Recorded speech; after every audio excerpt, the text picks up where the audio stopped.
Welcome! Today we're going to learn how to clear paper jam errors on your Brother MFC-L2750DW. This video will cover multiple models. Even though your machine may not match the model on the screen, the overall process will be the same. This video will also cover several types of paper jam errors and allow you to clear the resulting error messages. Before working on your Brother machine, please allow it to run for 10 minutes to allow the fan to cool the internal parts. Handling internal parts while they are still hot may result in injury. We will begin by pulling the paper tray completely out of the machine.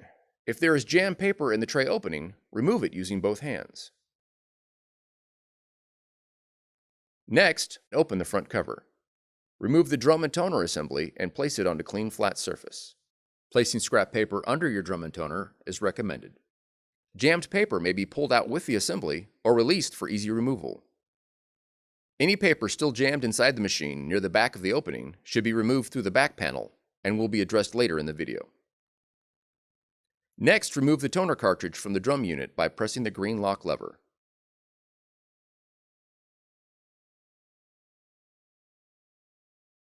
Carefully examine the drum for obstructions such as labels, tape, or ripped paper.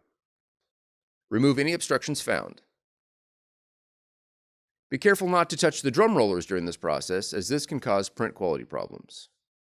Then, reinstall the toner cartridge into the drum unit. Listen for the cartridge to lock into place. Leaving the front cover open, turn to the back of the machine and remove the two-sided tray.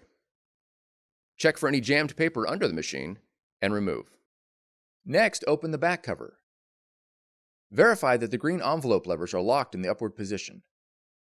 Then open the fuser cover by grabbing the blue levers on the left and right side and pulling them towards you. Remove any jammed paper in the fuser unit by gently pulling with both hands.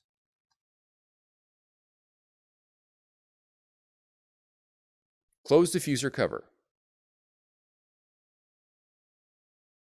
Now close the back cover. Replace the two-sided tray, ensuring it is placed firmly inside the machine. Next, reinstall the drum and toner assembly into the machine and close the front cover. Remove the paper from the paper tray and verify that the tray guides are set to the correct paper size. Check the paper for damage or irregularities that could prevent it from feeding properly. Also verify the weight and thickness of the paper. Follow the link on the screen for more information on paper specifications. Locate the white gears on the left side of the tray and rotate them, checking for gear damage and verifying that the metal plate raises and lowers as the gears are turned. If the gears are missing or damaged, the tray will need to be replaced. Reload the paper into the paper tray. Ensure the tray guides are not pushed too tightly against the paper, which can cause jamming. Also verify that the paper is not loaded above the maximum fill line. Now replace the paper tray inside the machine. For more tutorials, FAQs, and videos, visit us at www.brother-usa.com. If you found this video helpful, be sure to subscribe. Thank you for choosing Brother.